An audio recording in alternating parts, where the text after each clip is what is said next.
26 साल पहले की एक घटना।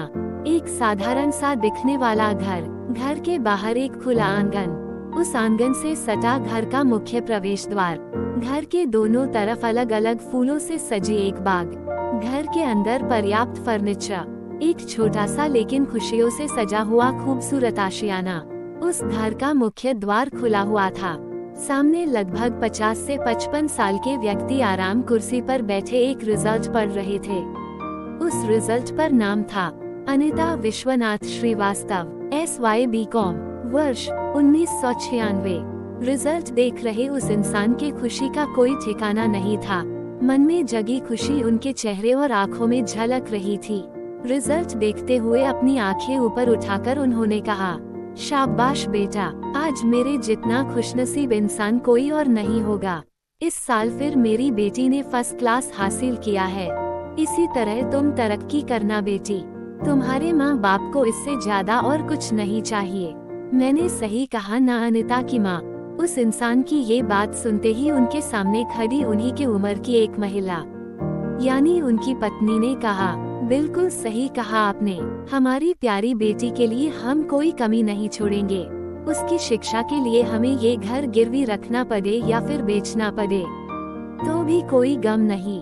ये सब सुनते ही भगवान की तस्वीर के सामने पूजा करती हुई उनकी बेटी ने तुरंत मुड़कर देखा। देखते ही मोहित कर दे ऐसी उनके बेटी की खूबसूरती, लंबे और खुले छोड़े हुए बाल, गोरा रंग, भूरी आँखें, हंसमुख चेहरा, उस चेहरे की शोभा बढ़ाने वाली लाल रंग की लिपस्टिक और उसकी खूबसूरती को उजागर करने वाली लाल रंग की सलवार कमीज। उन खुशनसीब माँ बाप की बेटी कोई और नहीं बल्कि अनिता थी, अनिता श्रीवास्तव। जब उसकी माँ ने घर बेचने की बात की तब अनिता उसके करीब आई, भावुक आंखों से अपने माता पिता को देखते हुए कहने लगी, माँ, आगे से घर बेचने की बात कभी मत करना। तुमने और पिताजी ने बहुत तकलीफें बर्दाश्त की है, तिनका तिनका इकट्ठा करके ये घर बनाया। क्या मेरी शिक्षा के लिए इस घर को इतनी आसानी से बेच दोगे? अपनी बेटी को समझाते हुए अनिता के पिता ने कहा, अनिता बेटा, हम जो कुछ कर रहे हैं और जो कुछ करेंगे वो तुम्हारे अच्छे भविष्य के लिए करेंगे।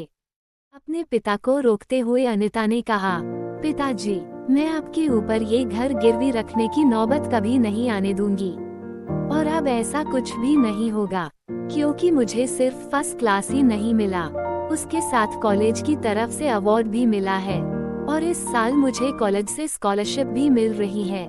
इसलिए मेरी आगे की पढ़ाई के खर्च की आप बिल्कुल चिंता मत करना।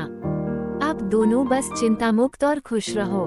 ये सुनते ही अनिता के पिता उठकर खड़े हो गए और अपनी बेटी के सिर पर आशीर्वाद का हाथ रखते हुए कहा, अनिता बेटा, ये कहकर तुमने हमें सचमुच चिंता मुक्त कर दिया, लेकिन कुछ बातें हैं जो दिल में तुम्हारे लिए चिंता पैदा करती हैं। जैसे अभी जिन लोगों के साथ तुम्हारी दोस्ती है, वो नौजवान लड़के। अनिता के पिता कुछ कहते, इससे पहले ही उनके चेहरे की फिक्र को देखते हुए अनिता ने कहा, पिताजी, मुझे पता है आप सूरज सबरवाल के बारे में बात कर रहे हैं। आप चिंता मत कीजिए, सूरज एक ईमानदार लड़का है। हम सिर्फ अच्छे दोस्त हैं। इसके अलावा हमारे बीच और कोई संबंध नहीं। अनिता की बात खत्म होते ही अपनी चिंता व्यक्त करते हुए उसकी माँ ने कहा, अनिता बेटा, सूरज अच्छा लड़का हो सकता है, लेकिन उसके वो दोस्त, वो भूषण त्रिपाठी, देवांश, प्रत्युष सिंह, उन सबका बर्ताव कुछ अच्छा नहीं लगता। प्यार से अपने माता पिता के कंधों को छूकर अनिता ने कहा, माँ, पिताजी, मेरी दोस्ती सिर्फ सूरज के साथ है। उसके उन दोस्तों के साथ केवल मेरी बस दूर दूर तक पहचान है। अगर मुझे सूरज के बर्ताव में कोई ऐसी वैसी बात दिखाई दी तो उसी वक्त से उसके साथ बात करना बंद कर दूंगी। ये मेरा आप दोनों से वादा है और आप दोनों भी मुझसे वादा करो, चाहे कितना भी बुरा वक्त क्यों ना आए, आप इस घर को गिरवी रखने या बेचने के बारे में सोचेंगे भी नहीं, क्योंकि मेरे लिए ये सिर्फ घर नहीं, आप दोनों के प्यार का बसेरा है। अचानक बेडरूम का दरवाजा खुल गया। अपने माँ बाप की यादों में खोई हुई अनिता ने दरवाजे की तरफ देखा। सामने अंकिता खड़ी थी। अनिता को देखकर अंकिता भी चौंक गई, लेकिन डरी नहीं, क्योंकि अंकिता अब इसकी आदी हो गई थी। अंकिता ने ध्यान से अनिता की ओर देखा। अनिता की आंखों में आंसू झलक रहे थे। अंकिता तुरंत उसके पास गई। अनिता की प्रतिशोध से भरी आंखों में आज आंसू देखकर अंकिता को थोड़ा अजीब लगा। अनिता के करीब जाकर अंकिता ने पूछा, अनिता, क्या हुआ? आज तुम्हारी आंखों में आंसू क्यों है? रोते हुए स्वर में अनिता ने कहा, अंकिता, अपनों की यादें अक्सर आंखों में आंसू ले आती है। मेरे कुछ अपने लोग थे जो मुझे अपनी जान से भी ज्यादा प्यार करते थे। वो थे मेरे माँ बाप। इन वहशी जानवरों ने बड़ी बेदर्दी से मेरे माँ बाप की जान ले ली। बोलते बोलते अनिता रोने लगी। उसकी ये हालत देखकर अंकिता भी भावुक हो गई। अनिता को अपने शब्दों का सहारा देते हुए अंकिता ने कहा, अनिता, माँ बाप की जगह इस दुनिया में कोई नहीं ले सकता। उनकी यादों से तुम्हारे मन को कितनी तकलीफ होती होगी, इसकी मैं कल्पना भी नहीं कर सकती। उनके गुनहगारों को सजा देकर उनकी आत्मा को शांति देना, यही उनके लिए सच्ची श्रद्धांजलि होगी। अपनी आंसुओं से भरी आंखें ऊपर उठाकर अनिता ने कहा, तुमने बिल्कुल सही कहा अंकिता। मेरे माँ बाप के लिए मुझे बहुत कुछ करना था, लेकिन उससे पहले ही मुझ पर और मेरे माँ बाप पर कातिलाना हमला किया गया। उन बेदर्द लोगों ने हमें खत्म कर दिया। उस खात्मे का बदला उन कातिलों के खात्मे के साथ ही पूरा होगा, और उसके बाद ही मुझे मुक्ति मिलेगी। अनिता के सामने अपनी बात रखते हुए अंकिता बोली, तुमने बिल्कुल सही कहा अनिता। डॉक्टर सूरज सबरवाल और प्रोफेसर भूषण त्रिपाठी को उनके किए की सजा मिल चुकी है।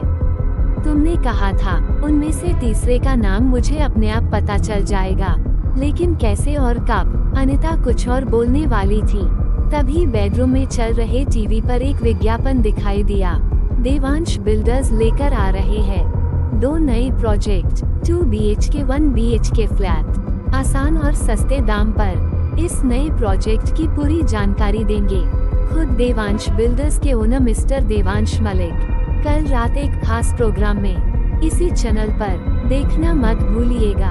उस विज्ञापन की ओर जलती हुई निगाहों से देखकर अपने प्रतिशोध का गुस्सा बाहर निकालते हुए अनिता ने कहा, अंकिता, यही है तुम्हारे सवाल का जवाब। यही है मेरा तीसरा शिकार, देवांश मलिक। अनिता के साथ अंकिता भी टीवी पर चल रहे उस विज्ञापन को गौर से देखने लगी।